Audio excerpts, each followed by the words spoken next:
Hello, my loves. This is Heidi Raquel with your weekly Oracle reading for December 21 to 27. My family is anxiously awaiting to leave town, so I'm going to do this as fast as I can.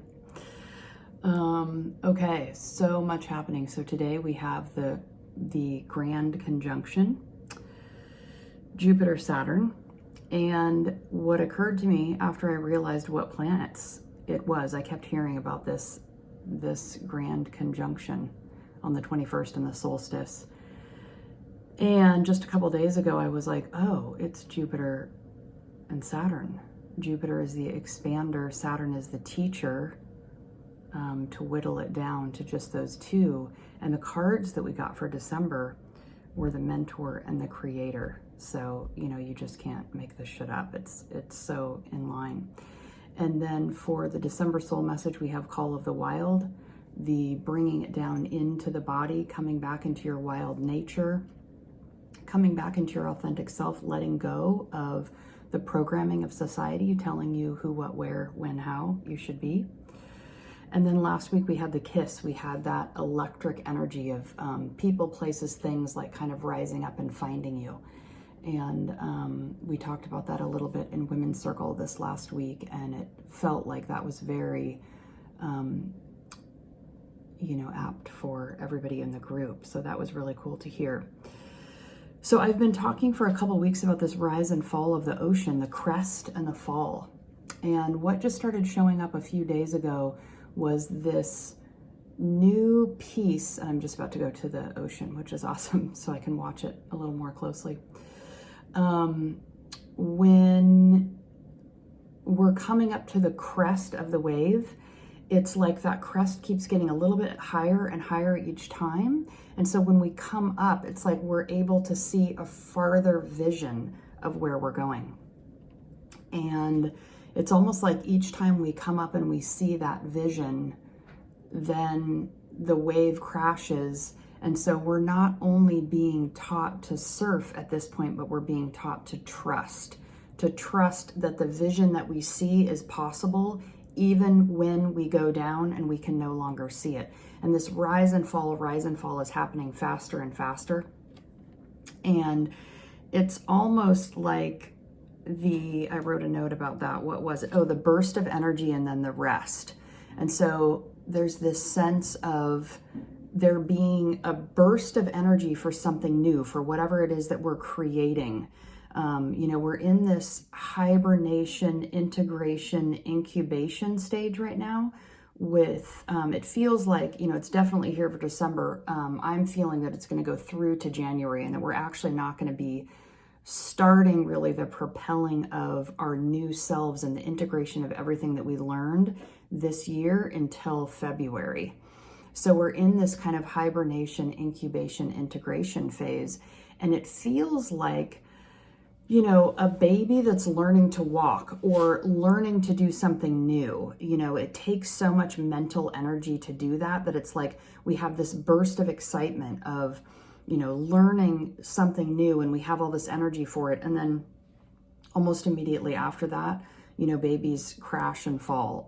They need to rest to actually grow. Babies they grow when they rest. And so it's that sense. It's like we're growing when we're awake and our minds are doing new things, and there's kind of a busyness, a sorting and organizing, a preparing energy that's here too, almost like a pregnant mom who is nesting, that sense of getting prepared before the baby's born. It's almost like that. It feels like the baby is going to be born in February. But we're kind of starting to see it now, to see where we're going. So there's that busyness and the rise and fall, the burst of energy for something new, and then the immediate collapse into, I took a huge nap yesterday and I was like, whoa, I never nap during the day. And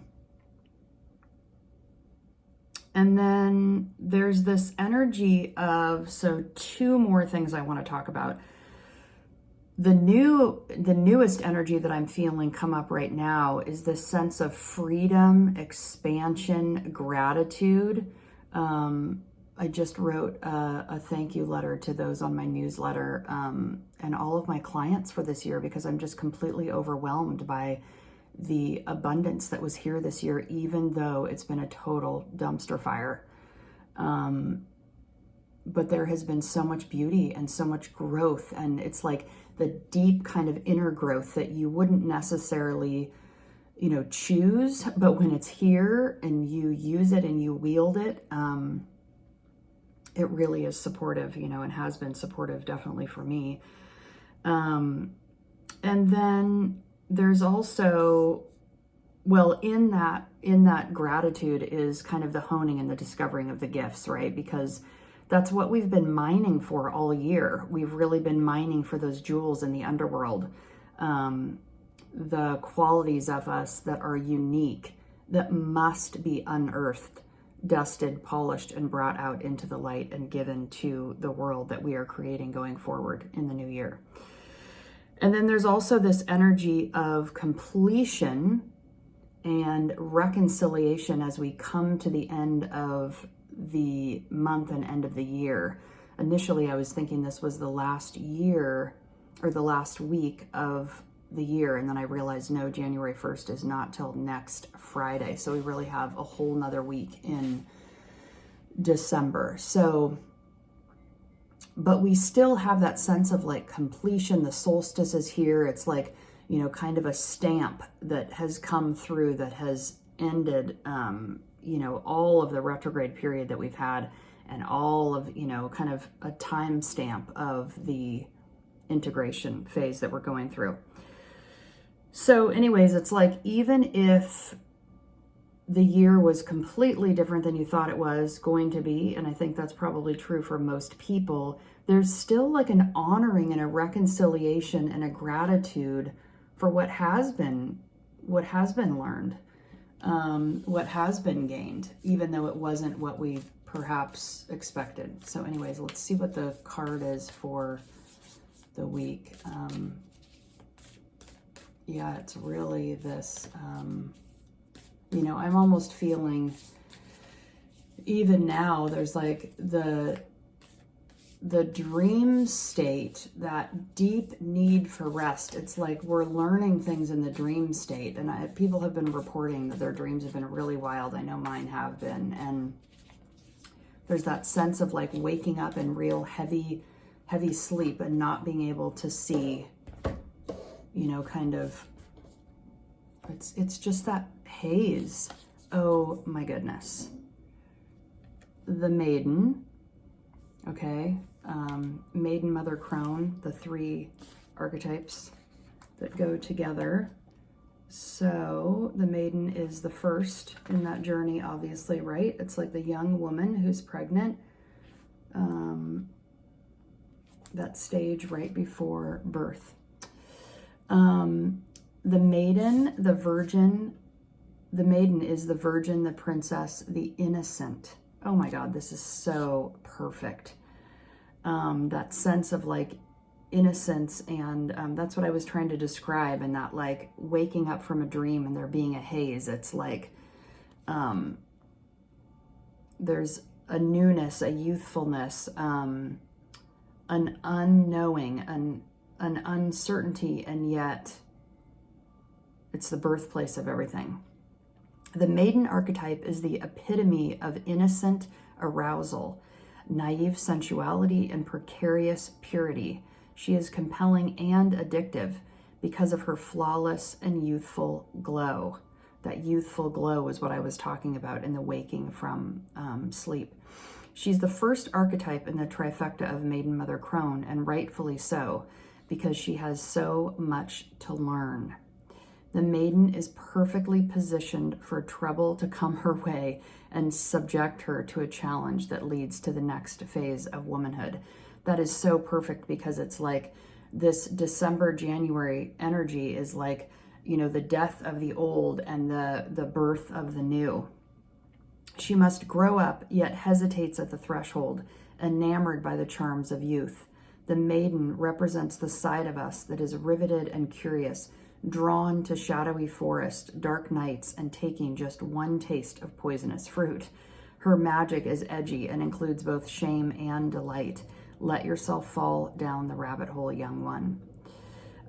This sense of wanting to take a taste of the poisonous fruit. The other piece of energy here that I forgot to mention is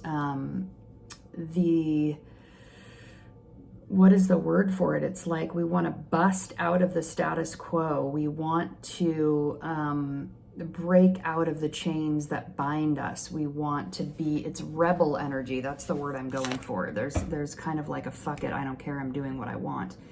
When light, curious, enchanting, sensual, full of vitality.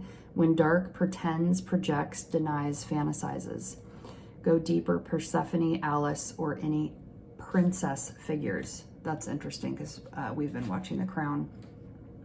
Moving from the maiden to the mother is challenging, often leaving unresolved tensions between the two archetypes for years, if not a lifetime. And that perfectly depicts this tension that I feel between now and February. It's that energy of tension right before something new is born. Do you long to be rescued by another or receive a kiss that brings you back to life? And of course, we just had the kiss last week. Be wary of waiting for a prince.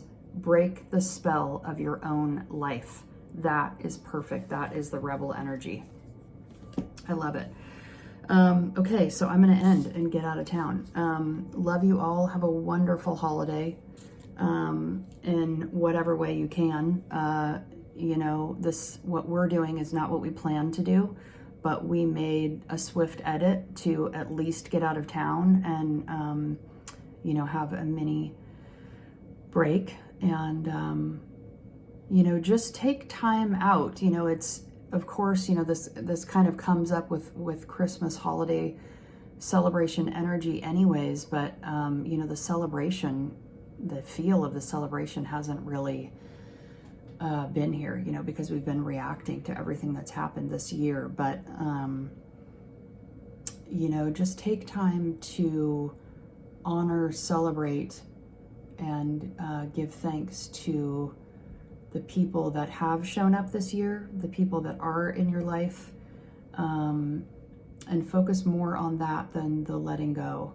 But, you know, honor and give gratitude to them too, because they are helping you birth into this new version of yourself for next year. So wishing you well, the best for the holidays, and I'll see you next week. Namaste.